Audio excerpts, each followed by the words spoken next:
Okay. So the next part of salary revision is perquisites. Perquisites में we have first point is unfurnished accommodation. अगर government employee को unfurnished accommodation मिल रहा है so taxable value will be amount of license fee. और अगर non government employee को unfurnished accommodation मिल रहा है so whether it is owned by employer और it is rented by employer. If it is rented by employer, taxable value will be rent paid by the employer or 15% of salary, whichever is lower. And if it is owned by the employer, तो आपका population के हिसाब से percentage decide होएगा. If the population of city, town and village is up to 10 lakh, 7.5% of salary. Above 10 lakh but up to 25 lakh, so 10% of salary. And more than 25 lakh है तो 15% of salary. However, salary over year, normally अपने salary का formula है basic salary plus DA in terms plus fixed percentage turnover commission. But यहाँ पे जो salary होएगा that is basic salary plus DA in terms plus commission plus bonus plus taxable value of allowances. Perquisites add नहीं होंगे, retirement benefits add नहीं होंगे, DA not in terms add नहीं होएगा. और अगर आपको अकोमोडेशन के साथ साथ फर्नीचर भी दिया, दैट इज फर्निश्ड अकोमोडेशन दिया है, तो अनफर्निश्ड अकोमोडेशन जैसे अपने ऊपर कैलकुलेट किया वही सेम फॉर्मूला है, बट वैल्यू ऑफ फर्नीचर आपको ऐड करना है. Furniture same way owned by employer है तो 10% ऑफ एक्चुअल कॉस्ट होएगा, रेंटेड बाय एम्प्लॉयर है तो rent paid by the employer होएगा. अगर आप लोगों ने होटल अकोमोडेशन मिला है तो पहली बात तो hotel accommodation transfer of employment की वजह से मिल रहा है, सो अप टू 15 डेज का अकोमोडेशन एग्जाम्प्ट है पूरे साल के लिए. Otherwise, taxable value will be tariff paid or 24% of salary, whichever is lower. Salary same वो बड़ा वाला फॉर्मूला है, basic plus DA plus commission plus bonus plus taxable value of allowances. Next perquisite is movable asset. आपको movable asset अगर employer से मिल रहा है so again दो पॉसिबिलिटी है, यूज करने के लिए मिला है या सेल किया है. अगर यूज करने के लिए मिला है सो लैपटॉप और कंप्यूटर का taxable value is zero, because आप डिसाइड नहीं कर पाओगे कितना बिजनेस है कितना पर्सनल है.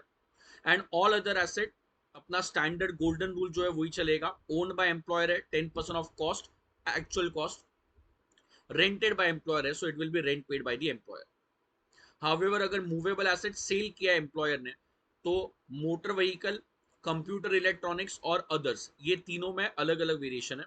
Cost to employer minus normal wear and tear minus recovery from employee will give me taxable value.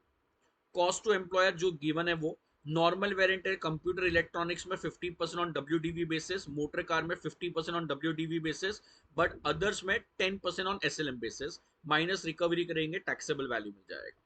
Electronics जब भी आएगा हाउस होल्ड अप्लायंसेस नहीं होएगा, सो अगर आपको रेफ्रिजरेटर मिला तो अदर्स में जाएगा, बट फैक्स मशीन प्रिंटर मिला तो कंप्यूटर वाले हेड में जाएगा. डिप्रिशिएशन जो है वो कंप्लीटेड ईयर्स का लेना है, फ्रैक्शन ईयर्स का डिप्रिशिएशन अपन इग्नोर करेंगे. Then medical facility. So the third perquisite is medical facility. या तो इन इंडिया प्रोवाइड किया है मेडिकल फैसिलिटी या तो आउटसाइड इंडिया प्रोवाइड किया है. अगर इन इंडिया प्रोवाइड किया है तो चार केसेस में फुल्ली एग्जेम्प्ट है, rest all cases it is fully taxable. चार केसेस में से पहला केस है owned and manage by employer, owned and manage by government, और प्राइवेट हॉस्पिटल में अगर ट्रीटमेंट हो रहा है बट रिकमेंडेड बाय गवर्नमेंट है फॉर गवर्नमेंट एम्प्लॉइज तो एग्जेम्प्ट है. या तो स्पेसिफाइड डिजीज रूल 3A का ट्रीटमेंट स्पेसिफाइड हॉस्पिटल में हो रहा है which is approved by commissioner तो वो अलाउड है. So four cases fully exempt, hospitals of employer, government, private hospital recommended by government for government employee and specified disease under rule 3A in a hospital approved by the commissioner. Rest all cases, so private clinic में आपका treatment हो रहा है, private hospital में treatment हो रहा है तो it is fully taxable. But अगर आप इंडिया के बाहर जा रहे हो सो ट्रैवलिंग का खर्चा will be fully exempt if your salary is less than 2 lakh rupees. वहां पे अकोमोडेशन और ट्रीटमेंट का खर्चा will be exempt to the extent specified by RBI. और ये जो अकोमोडेशन और ट्रैवलिंग का खर्चा है इट इंक्लूड्स जो बीमार है वो +1 अटेंडेंट. बीमार कौन हो सकता है, किसके ट्रीटमेंट के लिए पैसा मिल सकता है, so employee and his family member. Family member for this purpose means spouse, dependent brother sister, parents and children. Children and spouse whether dependent independent सब चलेगा. ओके. नेक्स्ट, अगर कोविड-19 से रिलेटेड कोई डिजीज के लिए अगर मेडिकल ट्रीटमेंट एम्प्लॉयर से मिला है so that will be fully exempt, not taxable at all. Leave travel concession. Leave travel concession अपन अगर ट्रैवल के लिए जा रहे हैं इन इंडिया और अपने को एम्प्लॉयर ने पूरा एक्सपेंस करके दिया तो it will be exempt, but please remember सिर्फ लीव ट्रैवल एग्जेम्प्ट है। अगर होटल अकोमोडेशन का खर्चा भी कंपनी करके दे रहा है तो वो टैक्सेबल है। सिर्फ ट्रैवलिंग का खर्चा एग्जेम्प्ट होएगा, वो भी एग्जेम्प्ट होएगा for employee, spouse and 2 children, and exemption will be available only to journey in the block of 4 years। अगर आप एयर से परफॉर्म कर रहे हो journey, so economic class fare और actual expense which ever is lower is exempt. अगर आप rail से परफॉर्म कर रहे हो तो फर्स्ट क्लास एसी कोच और actual expense which ever is lower is exempt. अगर आप रेल से भी परफॉर्म नहीं कर रहे हो जर्नी, एयर से भी परफॉर्म नहीं कर रहे हो, आप बाय रोड जा रहे हो, बाय क्रूज जा रहे हो, और अगर रेल फैसिलिटी अवेलेबल है तो एक्चुअल एक्सपेंडिचर और first class AC coach fair which ever is lower exempt हो जाएगा।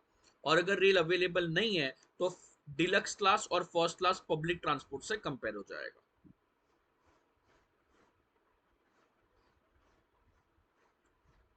Next is ESOP. ESOP company आपको ऑफर करता है नॉर्मली एम्प्लॉय को रिटेन करने के लिए। तो मैंने जब कंपनी ज्वाइन किया तो मुझे बोला था कि सर अगर आप 5 साल कंपनी में स्टे करते हो तो आपको 10 रुपए के प्राइस पे शेयर्स हम लोग इशू करेंगे, what ever might be the real market value. तो मेरे 5 साल कंपनी में कंप्लीट हो गए। कंपनी ने मुझे बोला कि sir market value of share 100 rupees है, हम लोग आपको 10 रुपीज में ऑफर कर रहे हैं। मैंने अगर वो इसॉप एक्सरसाइज किया तो 90 रुपीज का जो मेरे को बेनिफिट मिला है वो टैक्सेबल हो जाएगा under perquisite.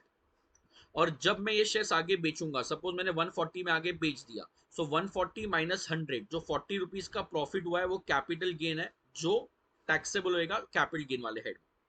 So fair market value and actual purchase price ESOP taxable होएगा सैलरी में एज अ परक्यूजिट, एंड जब सेल करोगे तो selling price and fair market value capital gains में जाएगा। Next perquisite is education facility. अगर आपके employer ने आपको या आपके फैमिली मेंबर या आप लोगों के चिल्ड्रन को एजुकेशन फैसिलिटी अरेंज करवा के दिया है, मतलब या तो एम्प्लॉयर का खुद का स्कूल है उसमें आपके बच्चे या फैमिली मेंबर पढ़ रहे हैं, या तो एम्प्लॉयर ने कोई स्कूल के साथ टाई अप किया है जिसमें आपके बच्चे आपके फैमिली मेंबर पढ़ रहे हैं, या तो फिर आपके बच्चे या फैमिली मेंबर कोई स्कूल में पढ़ रहे हैं और आप उसका फी रिसीप्ट लाके देते हैं और एम्प्लॉयर उसका पैसा दे देता है। सो अगर एजुकेशन एम्प्लॉयर के हॉस्पिटल में है, सॉरी, अगर एजुकेशन एम्प्लॉयर के स्कूल में है या ऐसे स्कूल में है जिसका एम्प्लॉयर का टाइप है, तो वो दो केस के अंदर एग्जेम्पशन सिर्फ चिल्ड्रन के लिए मिलेगा, फैमिली मेंबर के लिए फुल्ली टैक्सेबल है। Exemption will be 1000 rupees per month per child, no restriction in number of children. But ये दो केस को छोड़ के, मतलब एम्प्लॉयर का हॉस्पिटल भी नहीं है, सॉरी एम्प्लॉयर का एजुकेशन इंस्टीट्यूट भी नहीं है, एम्प्लॉयर का टाइप भी नहीं है, मतलब आपका बच्चा कोई स्कूल में पढ़ रहा है और आप उसका फी जो है वो रीइंबर्स करवा रहे हो, so that will be fully taxable even for childrens. Next, all other perquisite. अगर आपके घर पे जो सर्वेंट है उसका सैलरी एम्प्लॉयर ने पे किया तो taxable value will B expense bye employer minus recovery minus official purpose if any. अगर आपके घर का गैस इलेक्ट्रिसिटी वाटर का बिल एम्प्लॉयर ने पे किया, so amount paid by employer minus recovery from employee will be the taxable value. Next perquisite is अगर आपको इंटरेस्ट फ्री लोन या लोन एट कंसेशनल रेट मिलता है, so what will you do.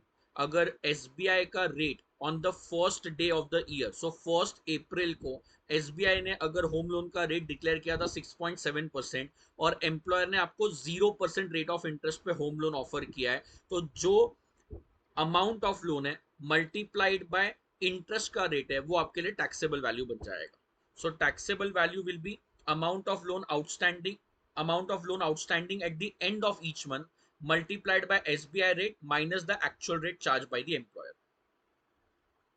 Lunch refreshment facility T and snacks fully exempt है। अगर offshore location पे lunch दिया तो फुल्ली एग्जेम्प्ट है, अदरवाइज 50 रुपीज पर डे पर मील एग्जेम्प्ट हो जाएगा। गिफ्ट वाउचर, अगर गिफ्ट वाउचर आपको मनी में मिल रहा है फुल्ली टैक्सेबल है, बट अगर गिफ्ट आपको इन काइंड मिल रहा है सो 5000 तक का गिफ्ट एग्जेम्प्ट है पर एनम के लिए। Next is club facility.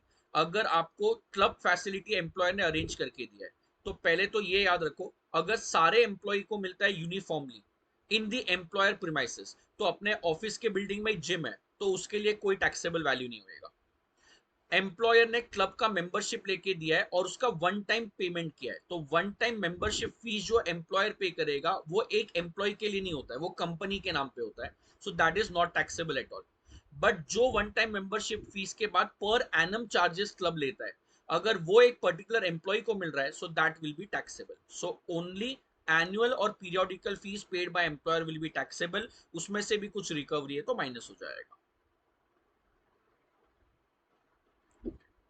Next was motor car. Motor car actually revise करवाना शॉर्ट पीरियड में पॉसिबल नहीं है, सो प्लीज नोटबुक का चार्ट देखना। Always remember three thing, O E and you.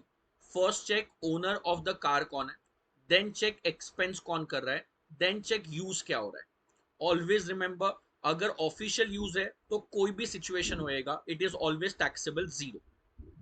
अगर एक्सक्लूसिवली पर्सनल पर्पज है, सो एम्प्लॉई सॉरी एम्प्लॉयर ने अगर अपना कार एम्प्लॉई को दिया है और एम्प्लॉय प्राइवेट यूज में ले रहा है, सो कार का value will be 10% of actual cost और rent paid by the employer. और एम्प्लॉयर ने कार भी दिया और पेट्रोल भी दिया, मतलब एक्सपेंस भी किया, तो कार का taxable value 10% plus expenses by employer minus recovery if any. So if it is personal purpose, check करो एम्प्लॉयर से अपने को क्या बेनिफिट मिला है। अगर एम्प्लॉयर ने ओनली पेट्रोल का खर्चा दिया है, मतलब एक्सपेंस ऑफ कार दिया है, तो taxable value for employ will be expenses incurred by employer minus recovery. अगर एम्प्लॉयर ने सिर्फ कार दिया है तो 10% ऑफ एक्चुअल कॉस्ट और रेंट पेड माइनस रिकवरी। अगर एम्प्लॉयर ने पेट्रोल भी दिया है कार भी दिया है, तो कार का 10% ऑफ एक्चुअल कॉस्ट और रेंट पेड प्लस पेट्रोल का एक्सपेंस माइनस रिकवरी। बट अगर car partly official partly personal के लिए यूज है, तो कार भी अगर एम्प्लॉयर की है, पेट्रोल भी एम्प्लॉयर ने डाला, तो टैक्सेबल वैल्यू विल बी 1800 पर मंथ और 2400 पर मंथ। अगर 1600 सीसी से ऊपर की कार है तो 2400 पर मंथ। और ड्राइवर दिया है तो it will be 900 per month. Employer की कार है बट एक्सपेंस एम्प्लॉई ने किया, so taxable value will be 600 per month और 900 per month depending upon the car, and driver का 900 पर मंथ ऐड हो जाएगा। So that was motor car facility. And the last part of this chapter is deductions under section 16। Salary में standard deduction मिलता है at the rate 50,000 flat maximum है, but तो अगर salary 40 है तो डिडक्शन 40 मिलेगा, सैलरी 1 लाख है तो 50 मिलेगा। देन एंटरटेनमेंट अलावेंसेस अपन ने ऑलरेडी पढ़ा हुआ है अलावेंसेस वाले कैटेगरी में। And professional tax, professional tax का डिडक्शन मिलेगा only when it is paid. अगर एम्प्लॉयर ने पे किया है तो पहले सैलरी में ऐड होएगा और फिर सेक्शन 16 में डिडक्शन मिलेगा। अगर सिर्फ एम्प्लॉय ने पे किया है तो only deduction will be allowed.